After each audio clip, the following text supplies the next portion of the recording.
Estamos transmitiendo a Facebook y desde este foro que es la sala de Zoom. Pues buenas noches, bienvenidos todos a un miércoles más del Centro Astronómico Clavius de la Ibero. Siguiendo nuestro programa de conferencias de este noveno mes del año, ya estamos muy avanzados, 3/4 partes prácticamente. Pues hoy le damos la bienvenida a un invitado especial, Mario Arreola. Bienvenido, Mario. Muchas gracias por aceptar estar aquí con nosotros. Mario, pues está aquí físicamente desde las oficinas de la Agencia Espacial Mexicana y por eso nos da mucho gusto tenerlo aquí. Ya teníamos muchas ganas de que la agencia nos platicara de cosas. Pero bueno, antes de darte la palabra, Mario, como es costumbre, Gerardo nos va a dar información importante. Muchas gracias, Lore. Muy buenas noches a todos y a todas que nos ven desde ambas plataformas.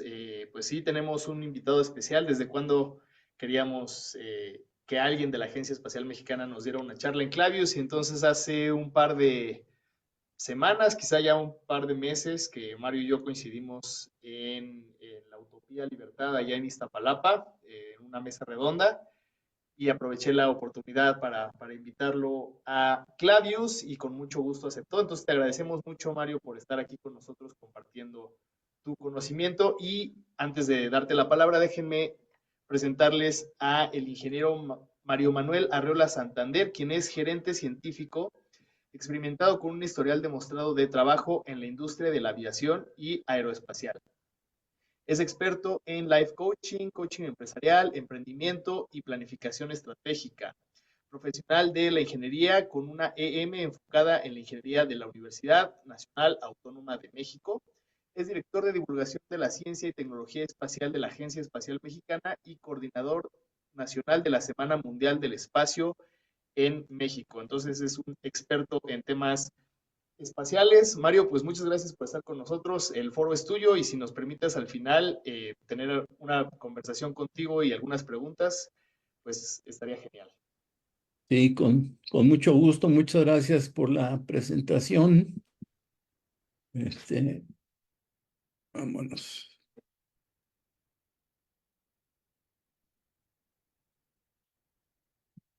Bien, pues arrancamos. Siempre les pongo esta imagen porque es común que me pregunten si es cierto que el ser humano llegó a la luna. Y pues yo les puedo decir que ninguna empresa productora de cine o televisión se habría gastado los miles de millones de dólares en hacer esta infraestructura para simular una llegada a la luna que se pudo haber hecho en algún foro de cine, ¿no? Entonces, pues yo estuve ahí, tuve el gusto de ver este cohete enorme, el Saturno V, y pues si no llegaron a la luna, sí despegaron de la Tierra, ¿no? Por lo menos. A ver, perdón, está lento. Esta imagen tiene que ver con que si bien en la forma en la que llegaron los europeos a América fue en unos galeones de madera y velas de trapo, de algodón. Ahora los materiales que utilizan para darle la vuelta al planeta en el mismo tiempo que antes cruzaban un océano son todos de la era espacial. Vemos que estas naves ya inclusive tienen el fondo plano y casi vuelan por la ligereza de los materiales. Entonces, un médico me decía que ya en los quirófanos prácticamente todos los aparatos, los utensilios, etcétera, tienen que ver algo con la era espacial.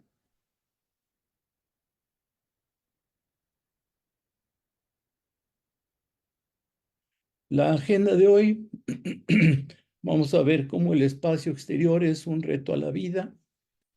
Principales accidentes, hay muchos, pero vamos a ver nada más algunos cuantos.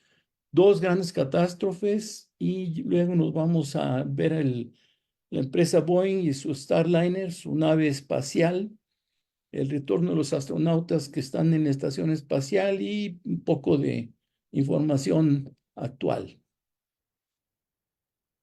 Las características del espacio exterior que retan a la vida es el vacío. Por supuesto, al ir subiendo hacia el espacio, la presión atmosférica va disminuyendo hasta que finalmente no haya atmósfera.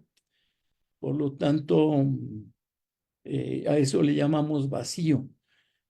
La temperatura fluctúa allá afuera, allá arriba. Si estamos del lado donde pega el sol, vamos a estar a más de 100 grados centígrados, y del lado de la sombra a menos de 100 grados centígrados.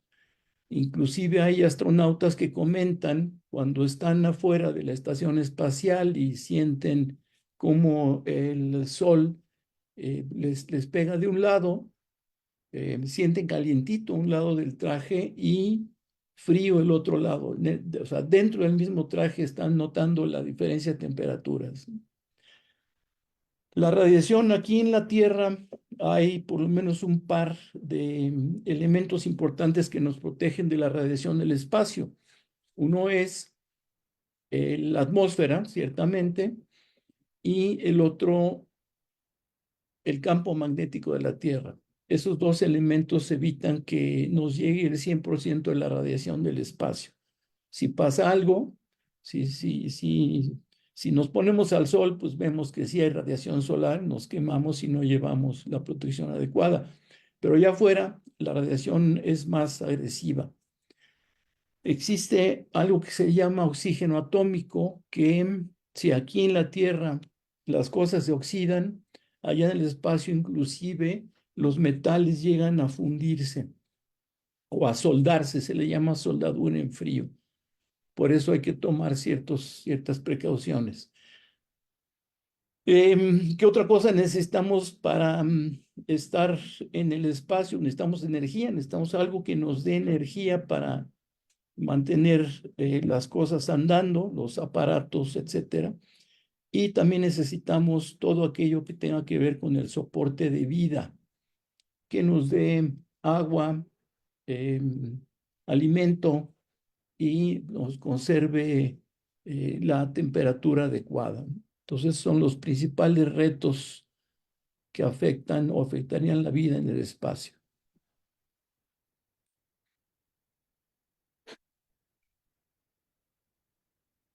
El primer percance, hay muchos, pero el primer percance que les sucedió a un ser humano en el espacio fue al cosmonauta Alexei Leonov. Él fue el primero que salió a hacer una caminata espacial. Pues se le enredó la manguera del oxígeno. Ven ahí cómo está medio enredado en la manguera. No sabían, era la primera vez que salía un ser humano al espacio, y por supuesto la diferencia de presiones entre la presión de la cápsula o de la nave espacial y la que había en el espacio hizo que el traje se inflara. Interesantemente, y la cultura popular o la leyenda urbana dice que se pinchó un dedo de un guante y con eso logró regresar a la nave, poderse meter a la nave.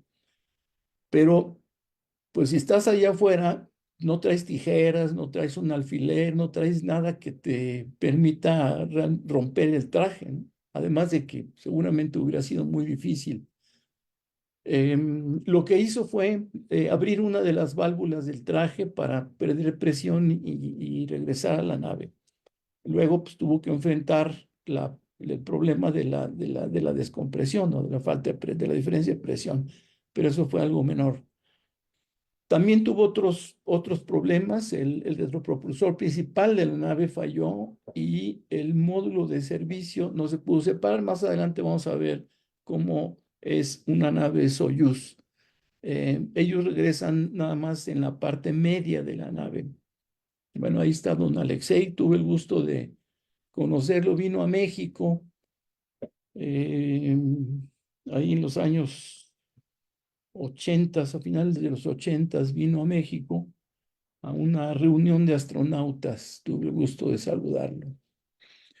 Bueno, además de eso, precisamente porque el módulo de servicio no se pudo separar y el retropropulsor de la nave falló, en vez de llegar a aterrizar en el lugar donde estaba planeado, fue a caer en medio de los montes Urales. El equipo que lo rescató se tuvo que quedar con él una noche dentro de la cápsula, porque era un paraje habitado por lobos y otros animalitos salvajes, ¿no? Entonces, inclusive hubo otra cápsula que también cayó ahí en medio del bosque, en fin.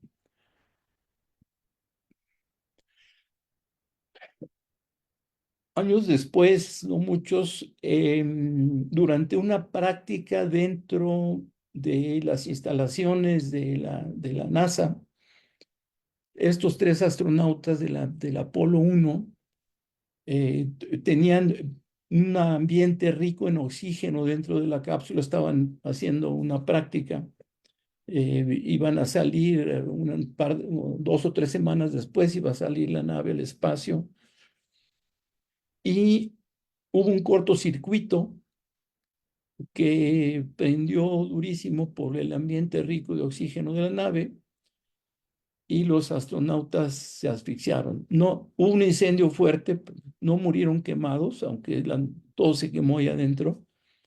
En realidad murieron asfixiados primero por los gases tóxicos de los componentes electrónicos y todos los componentes que llevaba la nave. Eso hizo que la NASA rediseñara toda la nave por dentro. Inclusive la puerta de la nave la cambiaron, se abría hacia adentro primero, ahora se abren hacia afuera.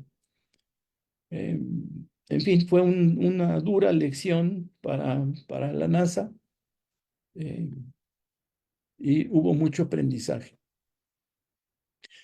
Les pongo esta porque había una competencia, ¿se acuerdan de la famosa carrera espacial? Los rusos tenían ya una nave que estaba lista para llevarlos hasta la Luna y los norteamericanos llegaron primero, le fueron a dar la vuelta a la Luna nada más, no bajaron en el Apolo 8 en diciembre de 1968 y ahí fue cuando descubrieron la Tierra. Esta famosa imagen que hemos visto en muchos lados. Hubo un comentario que dice, fuimos a la Luna para descubrir la Tierra.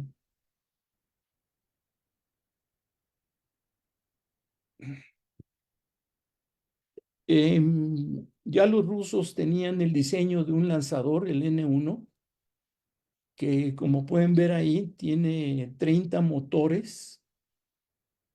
Construyeron 4, probaron, el primero lo lanzaron el 21 de febrero del 69 y explotó.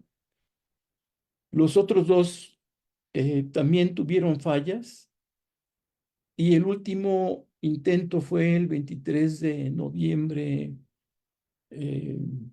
como vemos ahí, ¿no? En el 72.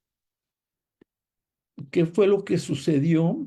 Bueno, no sé si les recuerda el Starship. El Starship tiene 33 motores, 3 más que este N-1.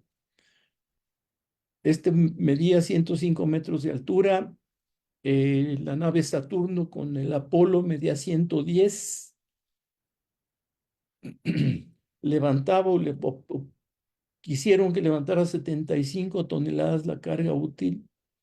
Y algo interesante es esta parte de aquí, no sé si la llegan a distinguir, que parece una rejilla. Bueno, pues el Starship acaba de hacer lo mismo para poder hacer un encendido del motor de la siguiente etapa en caliente, le llaman. Es decir, la nave todavía va avanzando, todavía no termina de quemar todo el combustible y ya en el momento final encienden esta etapa y esto permite que salgan los gases y las llamas, por supuesto, antes de desechar la primera etapa. Eso lo que hace es, permite mantener el impulso, porque entre etapa y etapa, se pierde parte del momento. En este caso no se pierde. Entonces ya los rusos tenían este diseño avanzado desde el 69. En fin.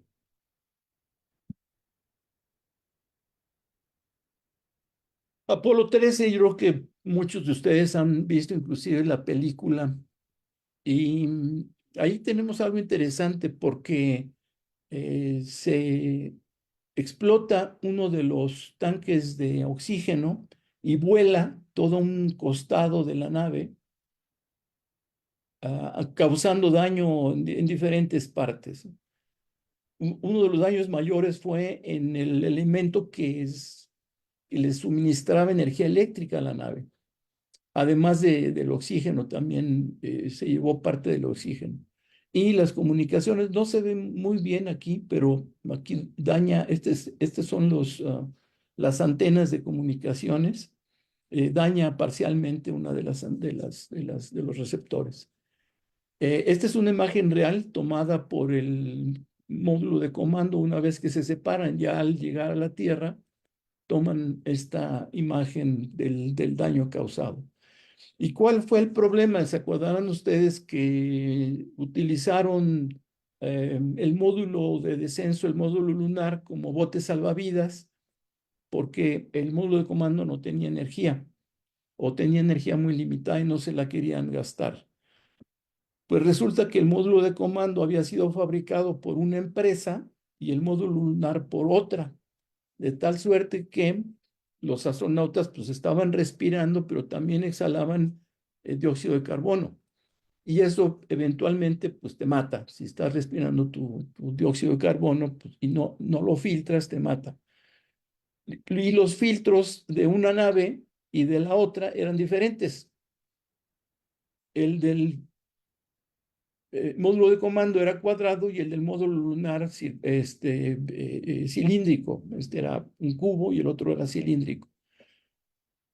Entonces, pues no podían meter el filtro del módulo de comando en el módulo lunar porque pues, no cabía.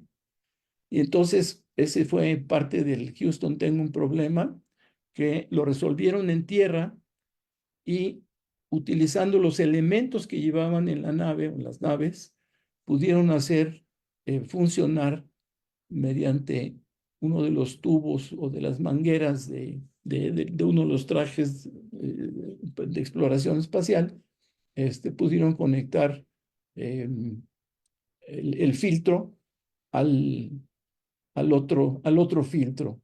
Y con eso salvaron la vida. Hubieran perecido en el camino si no hacen esto. Ya estaba al límite en algún momento el oxígeno disponible, ¿no?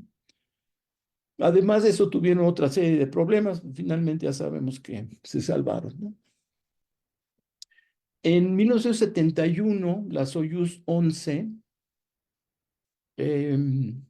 tuvo un problema interesante. Esta es la nave Salyut, es la primera estación espacial orbital y fue de los rusos. Ellos querían seguir siendo los primeros en algo, ya no habían sido los primeros en la Luna, pero fueron los primeros en tener una estación espacial orbital. Y aquí vemos a la nave Soyuz, que pues ya sea que está integrándose o está separando, pero en fin. Lo único que baja a tierra es esta parte de aquí de en medio, es una campana donde van los astronautas. Es esta de aquí. ¿Qué sucede? Además de que tuvieron un incendio en la Salyut y eso los puso muy nerviosos, etcétera, etcétera. Lo controlaron, en fin. No deja de haber problemas de una índole o de otra. En el regreso a tierra, la forma en la que se separan la parte de abajo y la de arriba de la campana donde van los astronautas es mediante unos tornillos que explotan con pirotecnia, se cortan. Aquí se ven las partes donde se atornillan una nave con la otra. Y en este caso, reventaron todos al mismo tiempo. Normalmente van de uno en uno, en serie, pero en este caso fueron tanto el de arriba como el de abajo, hicieron una explosión y eso ocasionó una falla interna en la nave que, que detectó como si estuviera a 4.000 kilómetros, perdón, a 4 kilómetros de altura, 4.000 metros, y no, no tenía la medición de que estaba todavía a 300 o 400 kilómetros de altura. Entonces, ¿qué fue lo que pasó? Pues la nave se despresurizó y cuando llegó a tierra, los astronautas estaban muertos. Se les había salido el aire y no traían trajes. Entonces, ese fue otro aprendizaje, que dentro de las naves, no importa que vayan con atmósfera controlada, tienen que llevar trajes precisamente para evitar que en el caso de una despresurización de la nave, el astronauta muera. Aquí murieron 3 astronautas. Y esta otra es para recordarles cuándo terminó la carrera espacial. Es decir, la competencia entre Rusia y Estados Unidos por el espacio terminó precisamente en julio del 75, cuando una nave Soyuz y una nave Apolo se unieron. Diseñaron este módulo de interconexión precisamente para poder rescatar astronautas que se quedaran en el espacio, ya sea de una u otra nación. Entonces se hicieron amiguis. Aquí está Leonov, que fue el primero que vimos, el cosmonauta Leonov, y el astronauta Stafford de la NASA. Muy bien. Entonces se acaba la carrera espacial en el 75. Ahora, los periódicos nos traen con que la carrera espacial, y si vamos a entrar a la carrera espacial, decimos, no, señores, la carrera espacial se acabó. Ahora estamos en competencia económica. Esa amistad entre estos dos países dio como resultado la segunda era espacial, que es cuando se unen las voluntades y los bolsillos para construir el complejo más completo y valga la redundancia, complejo, nunca antes construido en el espacio, ¿no? La Estación Espacial Internacional. Y aquí es donde vamos a regresar en un momento. 2 catástrofes que pues ya conocemos, ¿no? El Challenger en 1986, el transbordador espacial, que era el que estaba iniciando la construcción de la Estación Espacial Internacional, que de hecho inicia con un módulo ruso, explota a minutos de haber salido de su plataforma. Aquí no sé si se alcanza a ver una especie de llamarada. Se rompió uno de los sellos en esta parte del booster. Estos son cohetes de combustible sólido. Entonces son como los que aventamos ahora en el 16 de septiembre, el 15, perdón. Los prendes y hasta que se les acaba la pólvora, estallan o hacen otra cosa, ¿no? Estos tienen el mismo principio. Una vez que se encienden, no se apagan hasta que se les acaba el combustible. Entonces, esto actuó como soplete sobre el tanque de combustible líquido. Entonces, pues ya se imaginarán todas las toneladas de combustible que lleva esto y pues explotó. ¿Qué sucedió? Pues había bajado muchísimo la temperatura, había hielo inclusive sobre partes de las naves. Y los ingenieros dijeron que no era recomendable lanzar porque estaba demasiado frío el ambiente.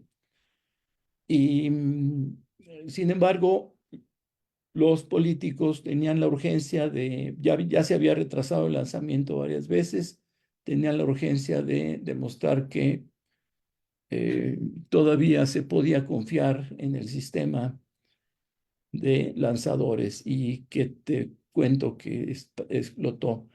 Estos arosellos lleva doble arosello, son de tipo caucho, son sintéticos. Entonces, por supuesto, a muy bajas temperaturas estaban congelados y se fragilizan. Y por eso pasó lo que pasó. Entonces, una mala decisión política llevó a esta situación. Años después, muchos años después, hubo otra falla fatal. El Columbia, a la hora de reingresar a la Tierra, se dice reingresar, no reentrar. A la hora de reingresar a la Tierra, se desapareció. Acabó en pedacitos. ¿Qué fue lo que sucedió? Bueno, pues en el ascenso, a la hora del despegue, este tanque de combustible líquido, como lleva temperaturas criogénicas, es decir, a muy baja temperatura, le han puesto un recubrimiento, una capa gruesa de un recubrimiento especial para aislarlo, para aislar la temperatura y que no pierda temperatura. Entonces, un trozo de este recubrimiento se desprendió y a la velocidad a la que va la nave despegando, le pega en el borde de ataque del ala. El borde de ataque es el filo o la parte delgada que va cortando el aire. Entonces le pega y le hace un boquete. Y al regresar a tierra en el reingreso, pues la temperatura que se genera es altísima. Vean ustedes, 3000 grados centígrados. A esa temperatura empezó a derretir toda la nave por dentro, bueno, todo el ala primero, a derretirla por dentro hasta que le abrió un boquete y empezó a despedazarse, empezó a romperse.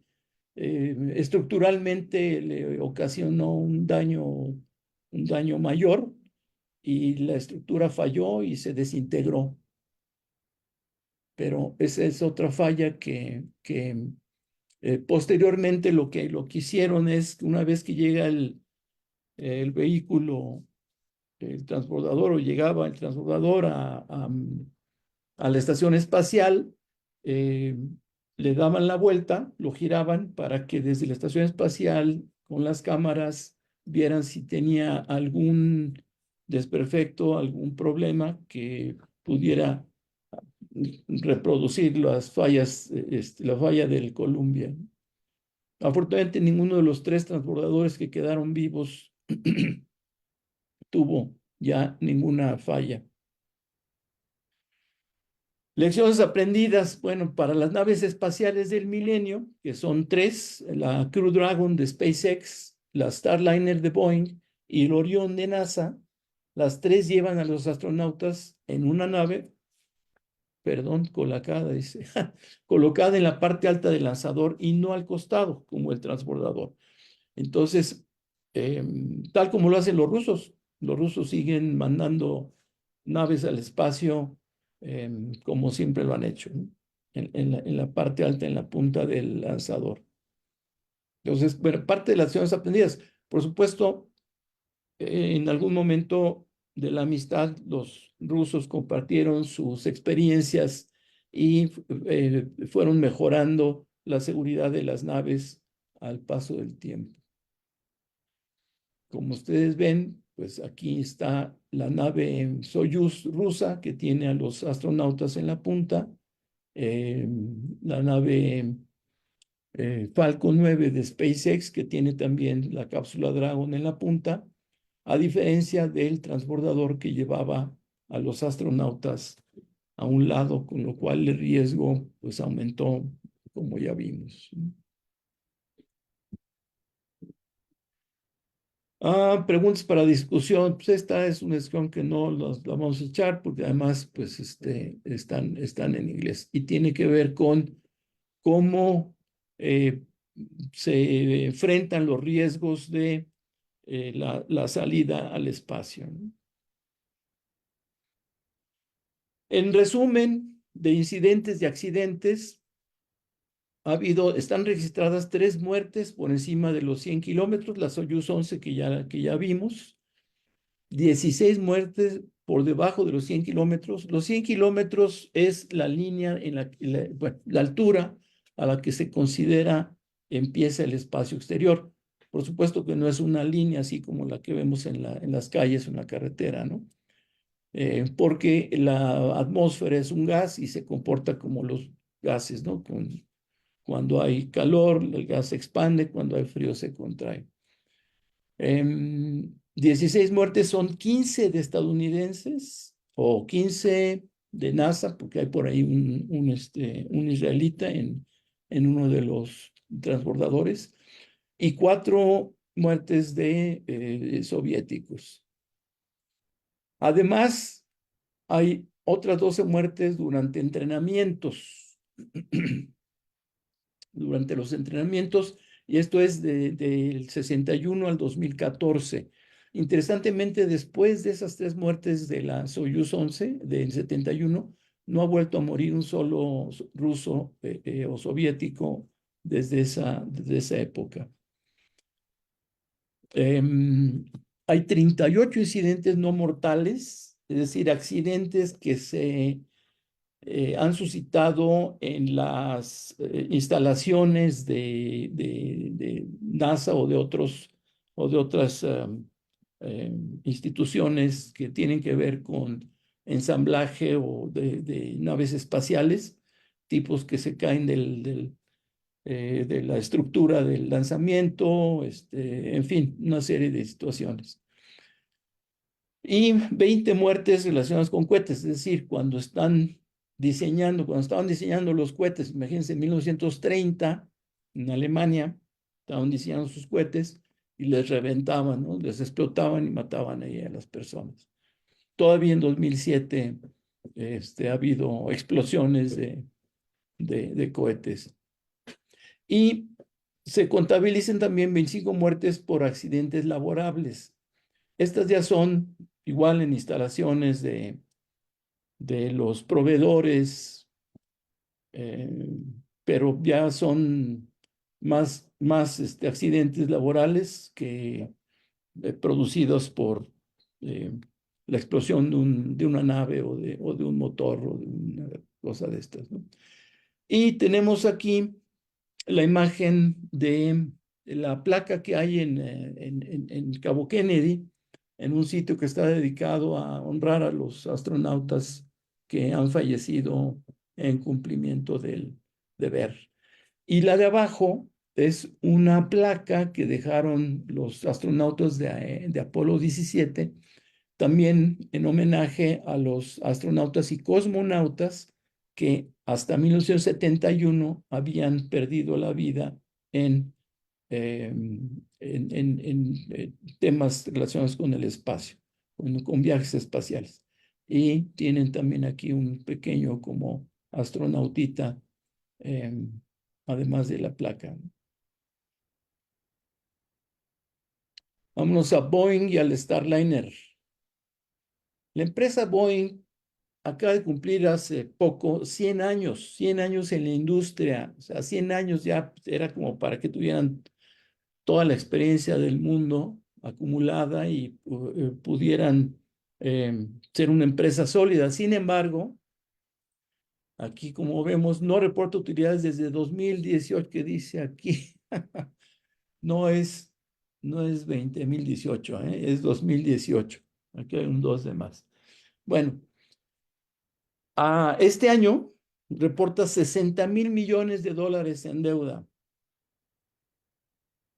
Y si algunos de ustedes han leído los periódicos últimamente, saben que el 737, el avión más grande de Boeing, está aterrizado por problemas diferentes. Y aquí se asume que es en la calidad de la producción, en la fabricación del avión.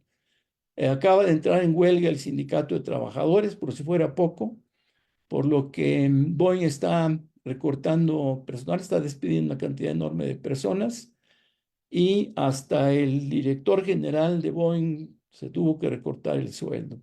y ya no les pagan viajes en primera clase. Pues fíjense. Bueno, más aún, la NASA, Boeing ganó una licitación con NASA, al igual que SpaceX, para fabricar la nave que subiría astronautas al espacio, el Starliner. Y la NASA le dio a Boeing $4,200 millones. Bueno, estos amigos ya se gastaron 1,500 millones más de los que les dio la NASA. Sin embargo, SpaceX tuvo un presupuesto casi la mitad del otro, $2,200 millones en la licitación. O sea, como que los castigaron, dijeron, a ver si es cierto que puedes. Y con $2,600 millones, pues es la empresa que está subiendo y bajando astronautas de la estación espacial desde hace ya varios años. Esto pues nos revela, eso es una radiografía de un Boeing de 100 años que pues quizá sean sus últimos años, dicen que no, pero no se sabe. Bueno, esa es la situación de Boeing actualmente. Y el Starliner, la nave Starliner que ganó, bueno, además de otras cosas, bueno, ahorita vemos aquí dice, esto tiene que ver con el programa de desarrollo comercial que lanza la NASA para permitir que la industria espacial norteamericana tome un lugar relevante y accedan al espacio. Porque la NASA, los planes de NASA cambian hacia el espacio profundo, como ya sabemos. Se van más a pensar en la Luna y en Marte que en la estación espacial, que ya cumplió su primera década y le extendieron la vida, pero con la idea de que la rentaran las empresas privadas y pudieran tener un negocio. O sea, NASA ya dejaría de manejar la estación espacial internacional, la pondría a la venta. Ya sabemos que no lo va a hacer, la van a tirar porque ya está tan vieja que tiene problemas. En fin, ¿qué sucede? Que inician el diseño y el desarrollo de la Starliner en 2010. Estamos en 2024, hace 14 años. Y apenas la primera prueba no tripulada la lanzan en 2019. ¿Qué sucedió con esa primera prueba en 2019? Iba en automático, que es parte de las funcionalidades que tiene la Starliner, ir en automático a la Estación Espacial Internacional. Pero ¿qué creen? Que se perdió en el espacio. Sí, no llegó a la Estación Espacial Internacional, no pudo, sus elementos de control entre el software y el hardware no dieron con la Estación Espacial Internacional, la tuvieron que bajar sin haber terminado la primera prueba con éxito. La segunda, que también fue no tripulada, pues sí, ya logró llegar a la estación espacial. Y esta tercera era la primera prueba tripulada. La forma del Starliner tiene, físicamente, es un cono que ya se vio que es lo más adecuado para el regreso y el reingreso a la Tierra por la forma en la que pueden evitar que se cocinen los astronautas, ¿no? Ahorita vamos para allá. ¿Qué innovaciones tiene la Starliner? Pues la fabrican sin costura, es decir, no requiere soldaduras. Eso le da más rigidez, más integridad estructural a toda la cápsula en general. El escudo térmico es nuevo, utiliza un recubrimiento desarrollado por Boeing. O sea, en cuestión de materiales, pues iban a la punta, porque además es ligero y mejora la protección al reingreso a la Tierra. Tiene una parte que se destruye con la fricción de la atmósfera y otra parte que se mantiene aislando perfectamente a los astronautas. y está diseñada para usarse hasta 10 veces. Pueden ser hasta 7 pasajeros o una mezcla entre pasajeros y carga. En el caso de la primera prueba, subieron nada más 2 astronautas. En cuanto a seguridad, tiene un sistema de escape de emergencia en caso de que el lanzador tenga algún problema, y ahorita vamos para allá. Automático, tiene un sistema de escape de emergencia automático. Y supuestamente su navegación autónoma, que utiliza, por supuesto, los satélites de posicionamiento global, el GPS, para llegar automáticamente a la Estación Espacial Internacional sin que la tengan que manejar los astronautas. Y también tiene un sistema que evita colisiones, evita si se encuentra por ahí con otra nave espacial o con un trozo de basura o con la misma Estación Espacial Internacional, no chocaría con ella, supuestamente. Bueno, aquí tenemos le llaman explosión, una explosión de la Starliner, y tenemos aquí en el número 1 es la parte superior del cono. Esto le sirve para romper la atmósfera en el ascenso. Esto también es parte del escudo térmico, y esto se bota cuando baja a tierra, porque aquí están los paracaídas que se abren una vez que se bota esto, que llega a la altura adecuada. La ventanilla para que los astronautas vean el panorama. Y estos elementos de aquí son las salidas de los motores que operan con combustible líquido para mantener a la nave en la posición correcta, y son redundantes. Esto que se ve acá son las bolsas de aire, porque esta nave no baja en el océano, esta nave baja en tierra. Esto está protegido por el escudo térmico, que veíamos que parte del material se quema con la fricción y otra parte queda robusta. Y aquí tenemos el módulo de servicio. Este elemento es el cordón umbilical que une el módulo de servicio con la nave, y le suministra agua, oxígeno y electricidad, porque aquí es donde está, por eso se llama módulo de servicio, tiene elementos que mantienen la nave funcional. También la nave tiene sus propios elementos para, una vez que se desprende esto, mantener a los astronautas y a la nave en posición hasta que llega a tierra. Estos motores de aquí atrás son los de emergencia, son los que levantarían la nave del lanzador en caso de que el lanzador tenga problemas. Y acá ellos han puesto sus celdas solares. Hemos visto que la nave Orión despliega unas ruedas de celdas solares. La Soyuz saca una especie de abanico, pero ellos decidieron poner las celdas solares en la parte de abajo de la nave. Interesante, porque pues la tienen que posicionarse al sol para que funcione.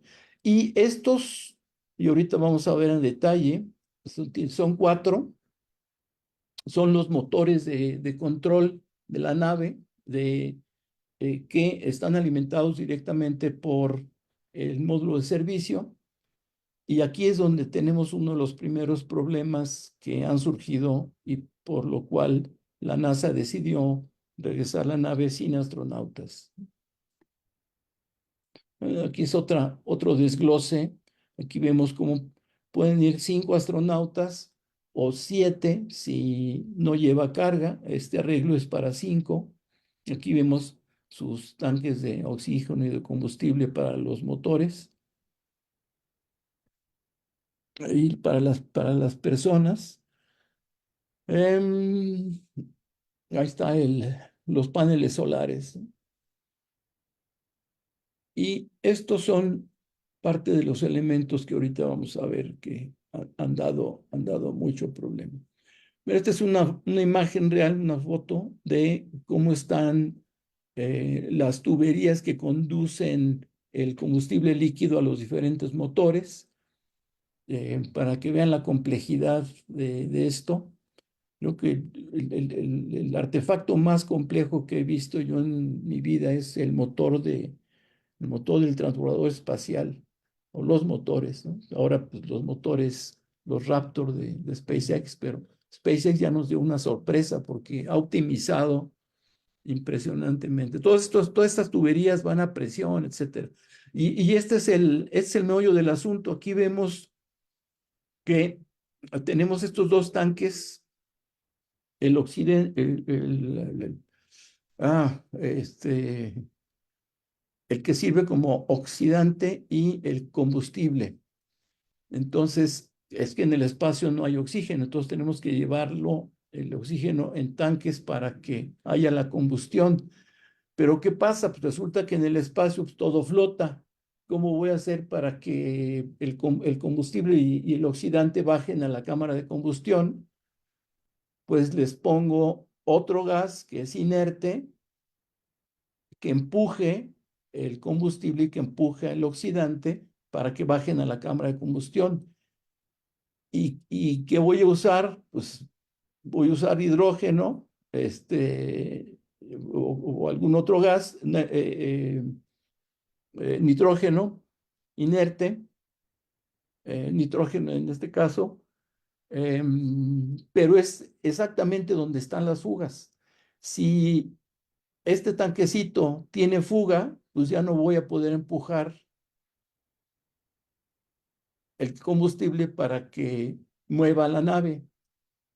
Entonces, las famosas fugas que están reportadas es precisamente de este sistema, que no es en todos, afortunadamente no es en todos, pero eh, fueron varias fugas y eso hace que si bajas la nave y no puedes controlarla, no puedes controlar el ángulo, se puede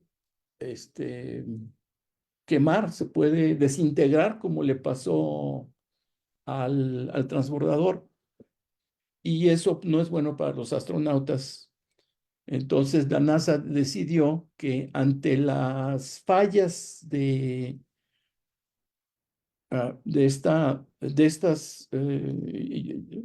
estos sistemas, pues preferían no mandar a los astronautas. Ya habían aprendido, ¿no? La NASA aprendió de una manera muy trágica que la vida de los astronautas es primero, ¿no? Entonces, también hubo fallas en el software. A ver, ¿qué sigue aquí? Entonces tiene controles hacia arriba y hacia abajo, ¿no? Y hacia los lados, por supuesto. Entonces es interesante porque aquí ven ustedes que parece que se rompió un papel. Bueno, estos orificios están cubiertos precisamente por una tela de un material que en el momento en el que se enciende el cohete, la tela se rompe y deja pasar los gases. Lo que dicen es que el ambiente extremadamente húmedo de Cabo Kennedy sí se metió a algunos de los motores, y ocasionó las fallas que ahora sabemos, ¿no? Entonces, ese es un supuesto diagnóstico. Lamentablemente, y eso no lo van a poder saber nunca porque esta parte se desintegra al bajar a la Tierra, nada más queda en la nave donde van los astronautas. Entonces no van a poder los ingenieros hacer el postmortem y revisar qué fue lo que falló para evitar en una siguiente vez. Entonces quedan imposibilitados de hacer un análisis con los restos del vehículo, ni modo. Bueno, el retorno de los astronautas, además de lo que ya les dije, que pone en riesgo la vida de los astronautas al bajar a tierra, cuando no puedes controlar la nave,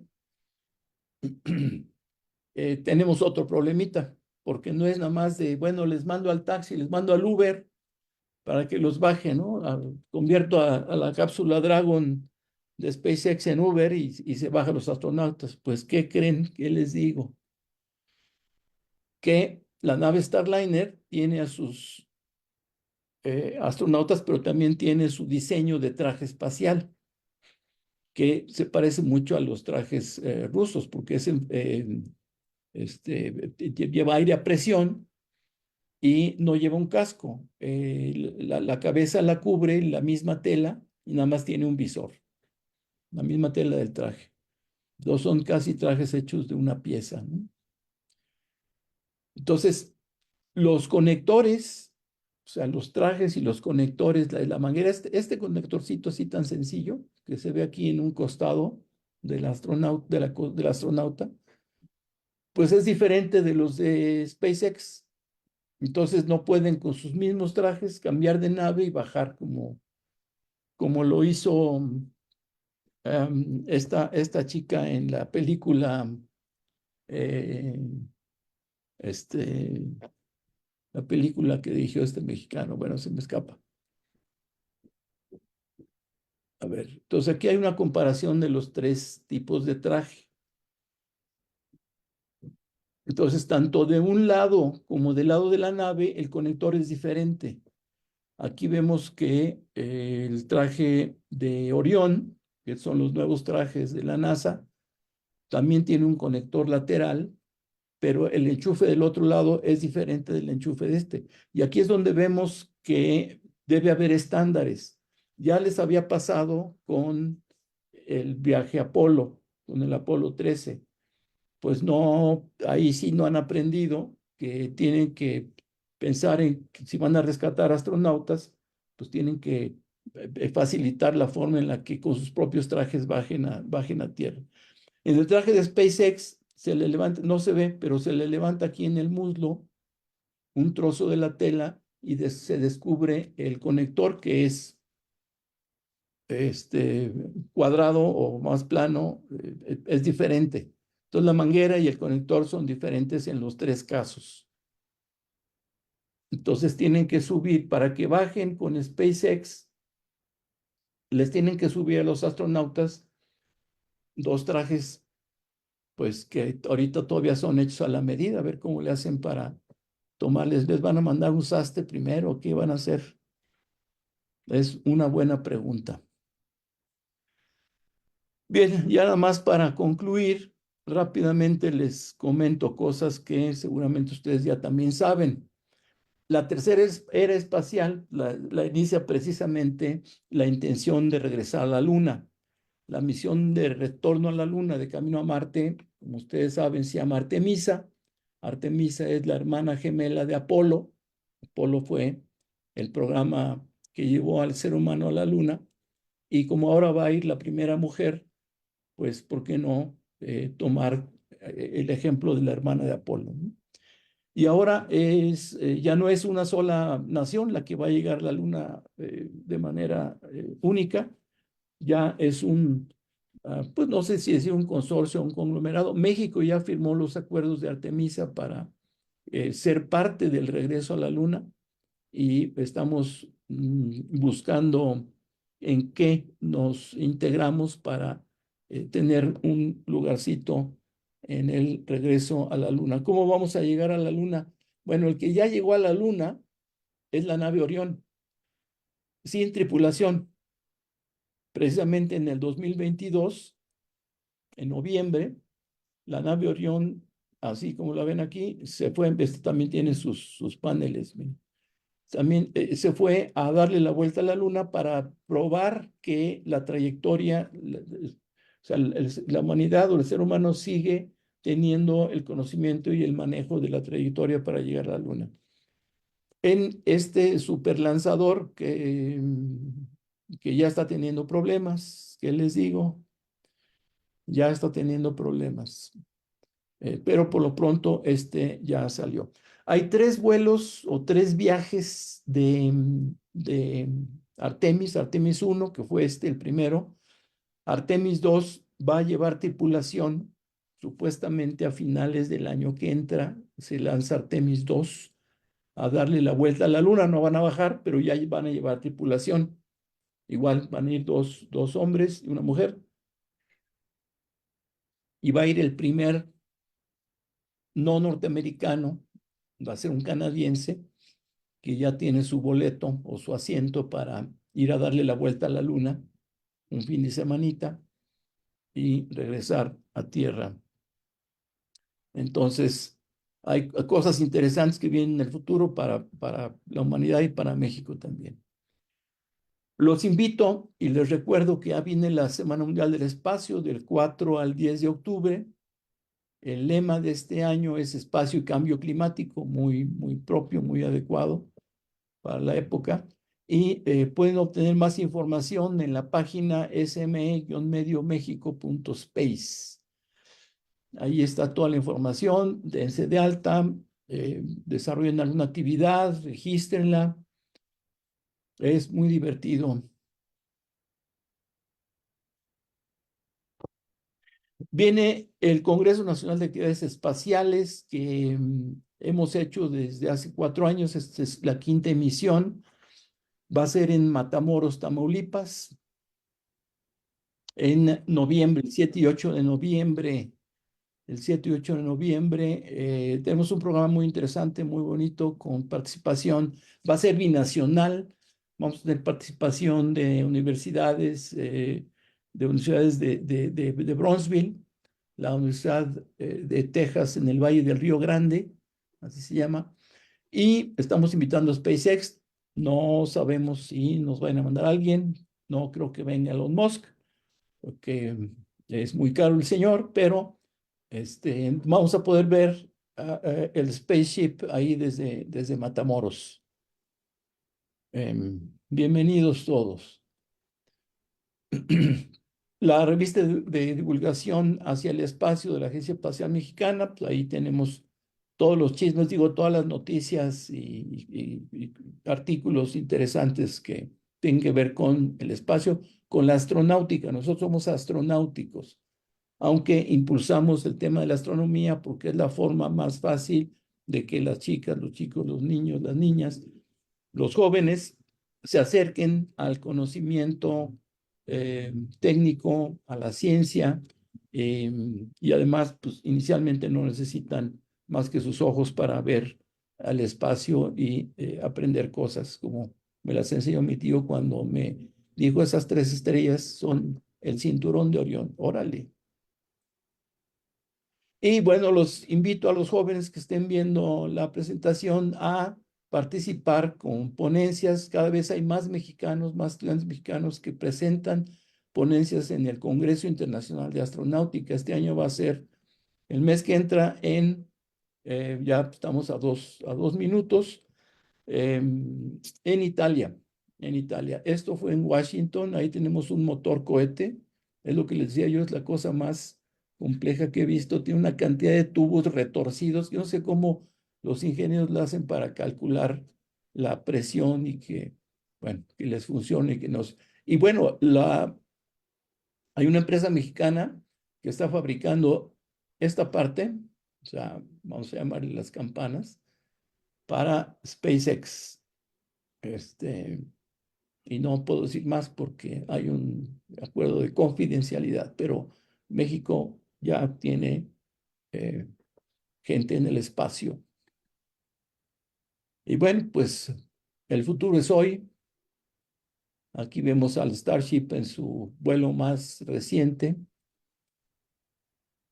Tiene capacidad para, bueno, va a tener, todavía no lo tiene, para 100 pasajeros. Y es con parte del esquema, va a servir para el retorno a la Luna, que es lo más interesante. Es hasta ahorita la única nave que tendría esa capacidad, porque les digo que el SLS, el lanzador de NASA, no está teniendo problemas. Y bueno, a la Luna primero y a Marte después. Muchas gracias. Sus conclusiones son bienvenidas.